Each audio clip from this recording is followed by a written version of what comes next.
नमस्कार। आज के इस खास विश्लेषण में आपका बहुत बहुत स्वागत है। चलिए, बिना देर किए सीधे विषय में प्रवेश करते हैं। आज हम एक ऐसे विषय पर बात करने वाले हैं जो इतिहास के पन्नों में जितना समृद्ध है, दार्शनिक रूप से आज के समय में भी उतना ही प्रासंगिक है। आज हम विश्लेषण करेंगे दिव्य नियति श्री कृष्ण की शाश्वत गाथा का। एक ऐसे चमत्कारिक बालक की कहानी जिसका जन्म ही एक भयंकर अत्याचार को खत्म करने के लिए हुआ था और जो आगे चलकर पूरी दुनिया का सबसे महान मार्गदर्शक बना।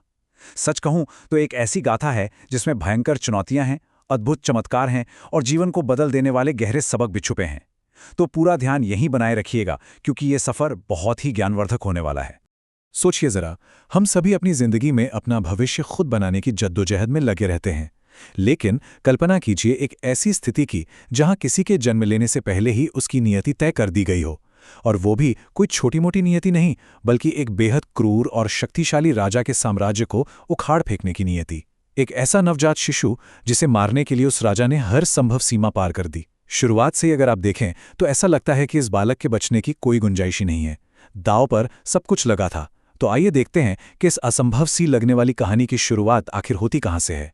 तो सबसे पहले आते हैं हमारे पहले पड़ाव पर, भविष्यवाणी और जन्म, मथुरा में असंभव परिस्थितियों पर विजय। कहानी का यह हिस्सा हमें ले जाता है मथुरा नगरी की ओर। ये वो दौर था जब पूरा शहर एक गहरे अंधकार और खौफ के साए में जी रहा था। राजा कंस का आतंक चारों ओर छाया हुआ था। लेकिन दिलचस्प बात देखिए, कहानी की शुरुआत नफरत से नहीं होती है, बल्कि प्रेम से होती है। कंस अपनी बहन देवकी से बहुत प्रेम करता था। जब देवकी का विवाह वसुदेव से हुआ तो कंस इतना खुश था कि वो खुद उनका रथ चलाकर उन्हें विदा करने के लिए निकला। सब कुछ बहुत ही सामान्य और खुशी से भरा हुआ लग रहा था, है ना? लेकिन विदाई के समय अचानक कुछ ऐसा हुआ जिसने सब कुछ हमेशा के लिए बदल दिया। एक आकाशवाणी हुई, सीधे ब्रह्मांड से आई एक दैवीय चेतावनी। हे कंस, जिस देवकी को तू इतने प्रेम से विदा कर रहा है, उसका 8वां पुत्र ही तेरी मृत्यु का कारण बनेगा। बस इस एक वाक्य ने पल भर में कंस के सारे प्रेम को भयंकर खौफ और हत्या की सनक में बदल दिया। जो भाई खुशी खुशी रथ चला रहा था, उसी ने अगले ही पल तलवार निकाल ली और देवकी के प्राण लेने दौड़ा। इस खौफनाक स्थिति में वसुदेव ने देवकी के प्राण बचाने के लिए एक बहुत ही कड़ा फैसला लिया। उन्होंने कंस से विनती की और वादा किया कि वो अपनी हर एक संतान जन्म लेते ही कंस को सौंप देंगे, बस वो देवकी को छोड़ दे। वादा तो हो गया, लेकिन अब कंस कोई रिस्क थोड़ी लेने वाला था। उसने उस नवविवाहित जोड़े को एक अंधेरे कारागार में डाल दिया और इसके बाद जो हुआ वो बहुत ही हृदय विदारक था। कंस ने एक एक करके देवकी की पहली 6 संतानों को जन्म लेते ही बेरहमी से मार डाला। लेकिन जब 7वीं संतान की बारी आई तो एक चमत्कार हुआ। योग माया की मदद से 7वीं संतान को, जो आगे चलकर बलराम कहलाए, चमत्कारिक रूप से रोहिणी के गर्भ में सुरक्षित पहुंचा दिया गया। इस तरह 6 मौतों के बाद अब मंच पूरी तरह से सज चुका था उस 8वें पुत्र के जन्म के लिए, जिसका खौफ कंस को रातों को सोने नहीं दे रहा था। अब इस पूरी घटना को किसी ब्लॉकबस्टर सिनेमा के दृश्य की तरह सोचकर देखिए। आधी रात का समय है, घनघोर बारिश हो रही है और पहरेदार गहरी नींद में हैं। तभी उस अंधेरी कोठरी में एक दिव्य आभा के साथ बालक का जन्म होता है। और फिर जो चमत्कार होते हैं वो किसी भी तार्किक सोच से परे हैं। बेड़ियां अपने आप खुल जाती हैं, कारागार के वो भारी भरकम दरवाजे खुद ब खुद रास्ता दे देते हैं। वसुदेव उस नवजात को एक टोकरी में रखकर उस भयंकर बारिश में उफनती हुई यमुना नदी को पार करने निकल पड़ते हैं। इस असंभव सी यात्रा में प्रकृति भी उनके साथ खड़ी थी। स्वयं शेषनाग अपने फनों का छाता बनाकर उस शिशु की रक्षा कर रहे थे। आखिर में वसुदेव गोकुल पहुंचते हैं और नंद बाबा के घर जन्मी एक नवजात कन्या के साथ बालक को बदलकर सुरक्षित वापस लौटाते हैं। लेकिन ठहरिए, कहानी में सबसे बड़ा ट्विस्ट तो अभी बाकी था। अगली सुबह जब कंस को पता चला कि 8वीं संतान ने जन्म ले लिया है तो वो पागल हाथी की तरह कारागार पहुंचा। जैसे ही उसने उस शिशु कन्या को मारने के लिए उठाया और पत्थर पर पटकना चाहा, वो कन्या उसके हाथों से फिसल रही और सीधे आकाश में उड़ गई। और वहां से उसने कंस के सबसे बड़े डर को सच साबित करते हुए चेतावनी दी, हे कंस, तेरा काल जन्म ले चुका है। कंस का सारा प्रयास, सारी क्रूरता व्यर्थ हो गई। जिस बात की भविष्यवाणी हुई थी वो अब अपना आकार ले चुकी थी। चलिए अब कहानी के अगले चरण की ओर बढ़ते हैं। गोकुल में बचपन के चमत्कार, जहां खेल खेल में दिव्यता की स्थापना हुई। मथुरा के उस घुटन भरे अंधेरे और खौफ के माहौल से निकलकर अब हम पहुंचते हैं गोकुल की आनंदमयी और खुली फिजाओं में। यहाँ का माहौल बिल्कुल अलग है। यहाँ डर नहीं है, बल्कि बाल सुलभ खुशी और चंचलता है। लेकिन इस चंचलता के बीच भी उस बालक की दिव्यता बार बार खुद को साबित कर रही थी और वो भी बिल्कुल खेल खेल में। उधर कंस मथुरा में चैन से नहीं बैठा था। उसे पता चल चुका था कि उसका शत्रु जीवित है। हताशा में आकर उसने गोकुल में छुपे उस बालक को मारने के लिए अपने सबसे खूंखार राक्षसों को भेजा। सबसे पहले पूतना आई, जिसने विष लगाकर कृष्ण को दूध पिलाने का प्रयास किया। लेकिन उस छोटे से मुस्कुराते हुए शिशु ने न केवल दूध पिया बल्कि पूतना के प्राण ही खींच लिए। और ये सिलसिला यहीं नहीं रुका। शक्टासुर, तृणावर्त, बकासुर, अघासुर, एक से बढ़कर एक भयानक खतरे गोकुल में आते रहे। लेकिन सबसे कमाल की बात यह है कि बालक कृष्ण को इनसे जरा भी घबराहट नहीं हुई। उन्होंने बस खेलते खेलते, मुस्कुराते हुए इन सभी विशाल संकटों को खत्म कर दिया।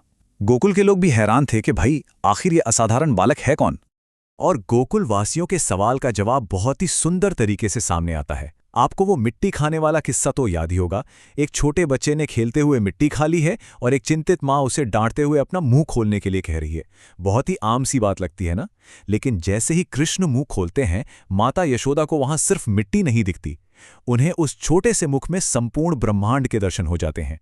तारे, ग्रह, आकाशगंगाएं, सब कुछ। यह एक बहुत ही गहरा क्षण था। यह वो पल था जब यह साफ हो गया कि यह बालक ब्रह्मांड का हिस्सा नहीं है, बल्कि पूरा का पूरा ब्रह्मांड ही इस बालक के भीतर समाया हुआ है। जैसे जैसे कृष्ण बड़े हुए, उनके व्यक्तित्व के कई नए रंग सामने आए, जिन्होंने उन्हें जन जन का प्रिय बना दिया। उनकी माखन चोरी की लीलाएं, गोपियों के साथ उनकी वो चंचलता और उनकी वो बांसुरी जिसकी धुन सुनकर पूरा गोकुली मंत्रमुग्ध हो जाता था। लेकिन इन मनमोहक लीलाओं के बीच उन्होंने अपने रक्षक होने का सबसे बड़ा प्रमाण भी दिया। जब इंद्रदेव के अहंकार की वजह से ब्रज पर विनाशकारी बारिश हुई, तो कृष्ण ने पूरे गोवर्धन पर्वत को ही अपनी सबसे छोटी उंगली पर उठा लिया। सोचिए जरा, 7 दिनों तक पूरा ब्रज उस पर्वत की ढाल के नीचे सुरक्षित रहा। ये घटना इस बात का सबूत थी कि उनका आकर्षण जितना गहरा था, उनकी ताकत भी उतनी ही असीमित थी। आगे बढ़ते हैं हमारे तीसरे अध्याय की तरफ, मथुरा की मुक्ति, भविष्यवाणी का पूरा होना। गोकुल की शांति और लीलाओं का समय अब पूरा हो चुका था। मथुरा में कंस का अंत करीब आ रहा था। तनाव अपने चरम पर था और अखाड़े में घटनाओं ने बहुत तेजी से मोड़ लिया। कंस ने मौत से बचने का अपना आखिरी दांव खेला और कृष्ण तथा बलराम को मथुरा आमंत्रित कर लिया। असल में उसने हर कदम पर मौत का जाल बिछाया था। सबसे पहले एक विशाल और पागल हाथी कुबलायापीड़ को उनके रास्ते में खड़ा किया गया था, जिसे कृष्ण ने बिना किसी परेशानी के हरा दिया। इसके बाद अखाड़े में मल्ल युद्ध शुरू हुआ, जहां बलराम ने मुष्टिक को और कृष्ण ने चाणूर जैसे खूंखार पहलवानों को धूल चटा दी। अब कोई भी बाधा बाकी नहीं थी। कृष्ण सीधे उस सिंहासन की ओर बढ़े जहां कंस बैठा था।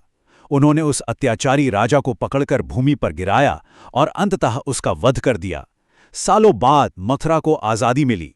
सबसे बड़ी बात, इसके बाद कृष्ण ने सत्ता अपने हाथ में नहीं ली, बल्कि न्याय की स्थापना करते हुए उग्रसेन को राजा बनाया और बाद में एक नई नगरी द्वारका की नींव रखी।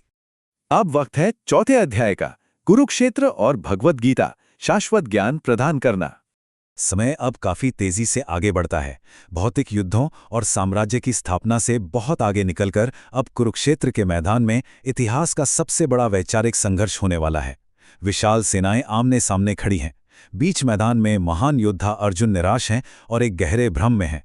अपने ही सगे संबंधियों, गुरुओं और भाइयों को दुश्मन के रूप में सामने देखकर उनका मनोबल पूरी तरह टूट गया है और उन्होंने अपना गांडीव धनुष नीचे रख दिया है। वहीं दूसरी ओर उनके सारथी के रूप में स्वयं श्री कृष्ण बैठे हैं। कृष्ण बिल्कुल भी विचलित नहीं हैं। वे पूरी तरह से शांत हैं, स्पष्ट हैं और केंद्रित हैं। यहीं पर उस रणभूमि के बीचों बीच कृष्ण ने अर्जुन को वो मार्गदर्शन दिया जो आज भी पूरी दुनिया को रास्ता दिखाता है, श्रीमद् भगवद गीता का ज्ञान। गीता का सबसे मूलभूत और शक्तिशाली संदेश यही है, कर्म करो, फल की चिंता मत करो।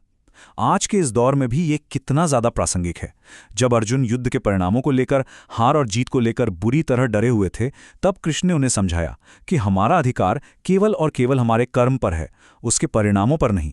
ये एक ऐसा सिद्धांत है जो किसी भी इंसान को बिना किसी तनाव और चिंता के अपने कर्तव्यों का पूरी निष्ठा से पालन करने की आज़ादी देता है। चलिए अब गीता के दूसरे सबसे गहरे विचार की ओर चलते हैं। अर्जुन का सबसे बड़ा डर क्या था? मृत्यु और अपने प्रियजनों को खोने का डर। इस भय को खत्म करने के लिए कृष्ण ने उन्हें हमारे अस्तित्व की असली सच्चाई से परिचित कराया। उन्होंने बताया कि भौतिक शरीर तो नश्वर है, लेकिन जो आत्मा है वो शाश्वत है। वो ना तो कभी जन्म लेती है और ना ही कभी मर सकती है। इस एक गहरी समझ ने अर्जुन के भीतर बैठे मृत्यु के उस सबसे बड़े खौफ को जड़ से खत्म कर दिया। और फिर कृष्ण वो आश्वासन देते हैं जो युगों युगों तक मानवता को हिम्मत देता रहेगा। ये सिर्फ एक वाक्य नहीं है, ये ब्रह्मांडीय न्याय का एक संकल्प है। जब जब धर्म की हानि होगी, मैं अवतार लूंगा। जब भी अंधकार बढ़ेगा, जब भी धर्म और सच्चाई पर संकट आएगा, तब एक दिव्य शक्ति इस धरती पर आकर संतुलन को फिर से स्थापित करेगी। इन शक्तिशाली वचनों ने अर्जुन के भीतर की बुझी हुई आग को फिर से जला दिया। अर्जुन खड़े हुए, उन्होंने युद्ध किया और अंततः धर्म की जीत पक्की की। अब आते हैं हमारे आखिरी अध्याय पर, नियति और अंतिम प्रस्थान, नियति को अपनाना। कुरुक्षेत्र का युद्ध समाप्त हो गया, धर्म की स्थापना भी हो गई। लेकिन प्रकृति का एक अटल नियम है, हर एक भौतिक अवतार का समय सीमित होता है। जीवन भर दुनिया को कर्म और नियति का पाठ पढ़ाने वाले श्री कृष्ण का अपना लौकिक सफर अब खत्म होने वाला था। ये एक ऐसी घटना है जिसे सुनकर कोई भी स्तब्ध रह जाए।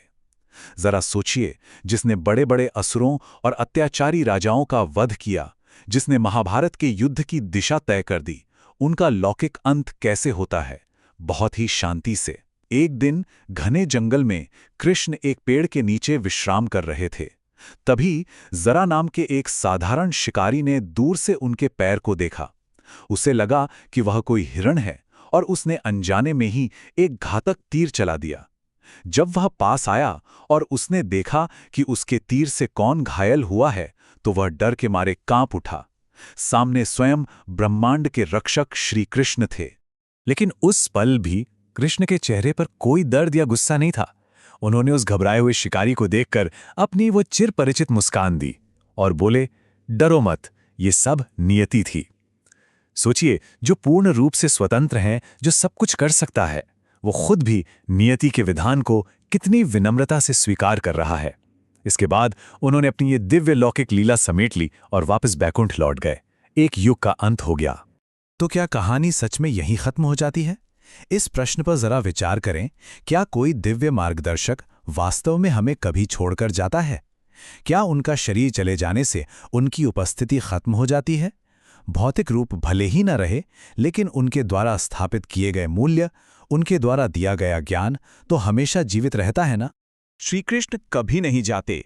वे आज भी हर उस दिल में जीवित हैं जहां निस्वार्थ प्रेम है, जहां सच्चाई के प्रति निष्ठा है और जहां धर्म का पालन होता है। उन्होंने सिखाया कि ये पूरा जीवन ही एक कुरुक्षेत्र है, एक लगातार चलने वाला युद्ध है। इस जीवन में चुनौतियां और दुविधाएं तो हमेशा आएंगी, लेकिन अगर हमारे पास सही ज्ञान और सही मार्गदर्शन हो तो अर्जुन की तरह जीवन का हर युद्ध जीता जा सकता है। यह गाथा सिर्फ अतीत के पन्ने नहीं दिखाती, बल्कि भविष्य का रास्ता भी दिखाती है। तो अंत में सोचने वाली बात यह है, क्या हम आज अपने जीवन के कुरुक्षेत्र में अपने भीतर बैठे उस दिव्य सारथी की आवाज सुनने के लिए पूरी तरह से तैयार हैं?